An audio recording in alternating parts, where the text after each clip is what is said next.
back to All the Little Things, and today's video I'm gonna be taking you through my Twitch streaming setup. I'm making this video because when I first wanted to get into streaming, I was, and I still am, using a Mac, and honestly all the resources out there were just like, ew, why would you use a Mac? Just get a PC, which honestly, not helpful information. PCs can be super expensive. Also, some of us just want to work with what we have. And so in this video, I'm going to be telling you what my setup is, what I currently use, what I think you need to have when you want to first get streaming, and then also not just the hardware, but also the software setup too, because I know that was also something that was extremely confusing for me and I didn't really know what to do with that. So let's get started. Before we go on though, I do want to give a big shout out to Cry Bunny Girl, whose Mac streaming setup video was super helpful for me. I took a lot of her recommendations for products. So I'm gonna link her video down below or here, or I don't know, the way that sometimes you can link, I don't know, I'll link her video somewhere, but it was super helpful. I just want to give her a huge shout out and thank you for helping me get started on this journey too. So let's get started again. All right, so we're gonna start with hardware first. And so we're gonna first talk about like the individual pieces you're gonna need, like, and what is a must-have versus what is like a nice-to-have, and then I'm gonna take you through how I set it up, and then we'll talk about software. And so on a base level, you're gonna need a laptop, a computer, something. So I am using a MacBook Air. This is the MacBook Air Retina 2020. This is the MacBook that came out right before the M1 Max came out, so it's still using the Intel chips. This is like the basic spec model, whatever, so it's not super powerful, it's not a pro, but it does work and it is very doable. So if you're worried that you can't stream because all you have is like a MacBook or a MacBook Air, I'm doing it, so it works. I'll put like, these are the specs for my MacBook here, I'll put it here or something. Next up, I am streaming off of my Nintendo Switch with the dock. I think the dock is important. I don't know if you actually need to have it, I haven't tried, but the dock helps a lot with all the cord management and power management and whatever, and just having everything like neat and set up. The most important piece, especially if you're using a console, which I am, particularly because it's difficult to actually stream and play video games on your MacBook at the same time. We'll go more into why later, but if you are using a console game, what you're gonna need is a capture card. And so I use the Elgato HD60S Plus. There's a couple different options out there from Elgato. This is the HD60S Plus, like I just said, but there is also the HD60S model. The reason why I went with the HD60S Plus is that it required fewer software things to be running in the background at the same time when you are trying to stream. It's better for Mac if you have less software running at the time when you are trying to stream. So this is the thing to use. Also, like a small detail of a thing that you are going to need that is a must-have is USB-C converter. So this is just one of the ones I use. There's a couple different ones that I use. But you need one because, you know, on MacBooks especially, we only have 2 USB-C ports. A lot of the equipment that we're using requires either HDMI and or USB, like 2.0, 3.0, whatever. And so you're gonna need some converters to make sure that you can hook everything up properly. So now we're gonna talk about like the nice to haves and things that you can start upgrading to, like other equipment that you can start thinking about. This is what I use. Again, you don't have to use everything that I use. First, let's talk about the Ethernet cable. And so Ethernet is really important so that you have a steady internet connection. I think I consider this a nice to have if you just want to get into streaming and you just want to try it out. You don't have to invest in this right away, but eventually as you go on, it's nice because it means that you have a steady internet connection, which means like fewer drop frames, less lag, and things like that for your viewers, and that makes a better viewing experience. Another nice to have is a separate monitor. I use this Pepperjobs monitor. It is a portable monitor, which is really nice. You can really use any monitor that has at least, I would recommend at least like a 60 hertz refresh rate. I think that might just be the standard, so you don't need to worry about that too much. But having a second monitor is nice because that means on one screen, like for example on the monitor, you can have the video games screen displayed, and then on your laptop or something, you can monitor your chat, like what the stream looks like and everything else like that. And so it just makes it better experience for you as a streamer. And so eventually, especially if you are going to have your face on camera, you're gonna want to upgrade your camera. The MacBook camera is fine, but it's just like, honestly, it's not the best. I highly recommend you get a webcam. So I use the Logitech Brio webcam.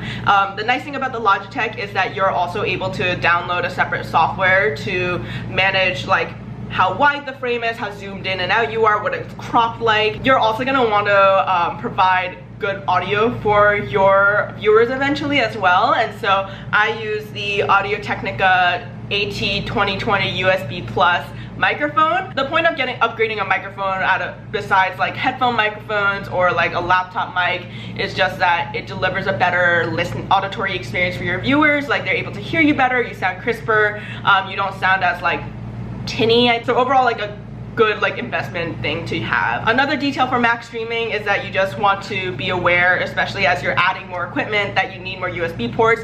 And if you add an Ethernet cable, you're gonna need a way to connect your Ethernet to your MacBook, so you're gonna need another adapter for that. And so I use both my Mac adapter I showed before and also this adapter. This has 3 USB ports and an Ethernet port as well. Oh, last but not least, I also have lighting. I'm kind of streaming in this corner of my room that has absolutely no lighting, and so having lighting makes a big difference. I use the Elgato Key Light Air. I use a single one that's centered on my desk and is pointed right at me. Again, you don't need it right away, but eventually it creates just a better visual experience for viewers. So let's see how we fit all of this together.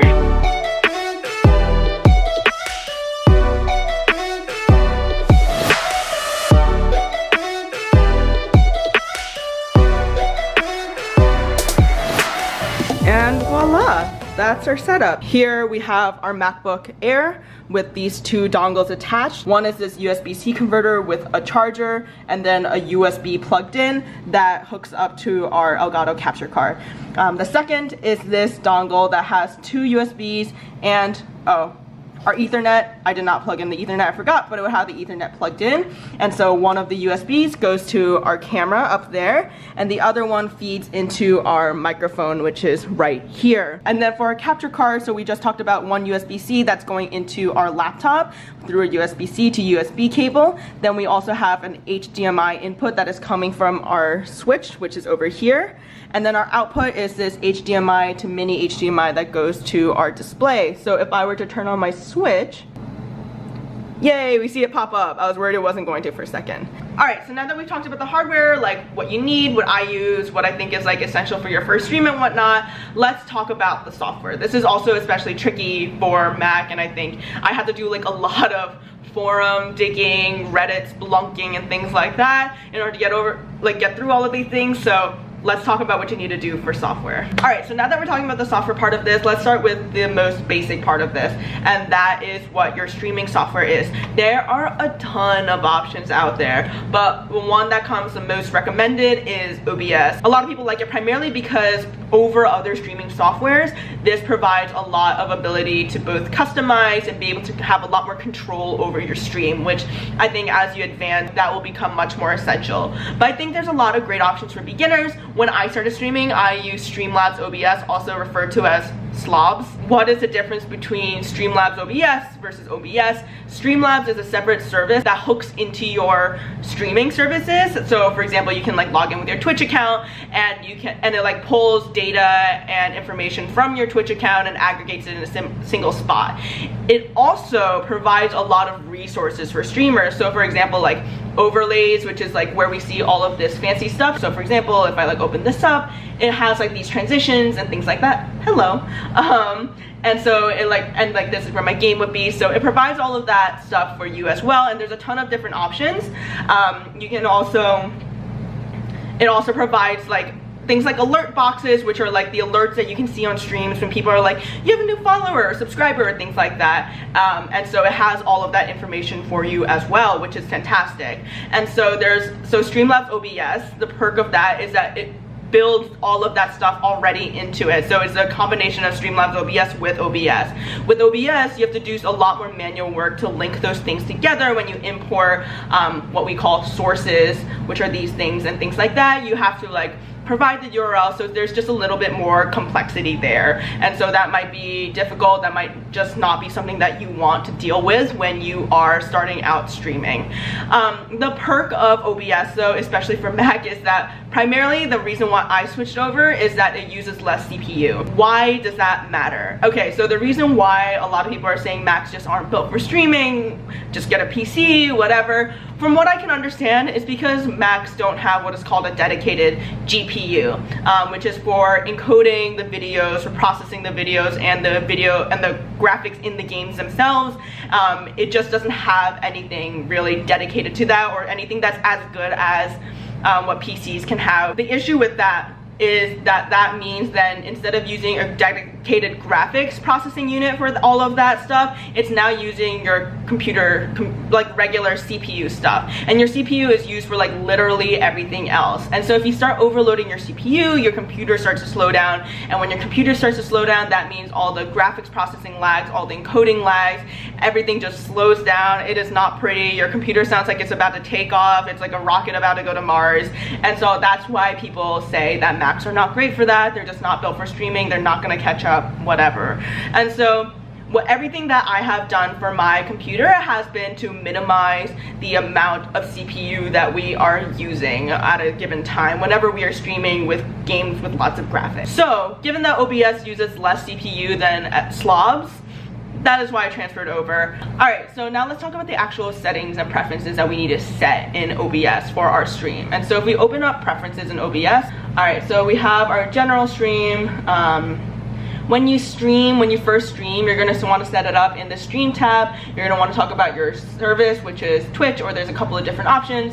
I use Twitch.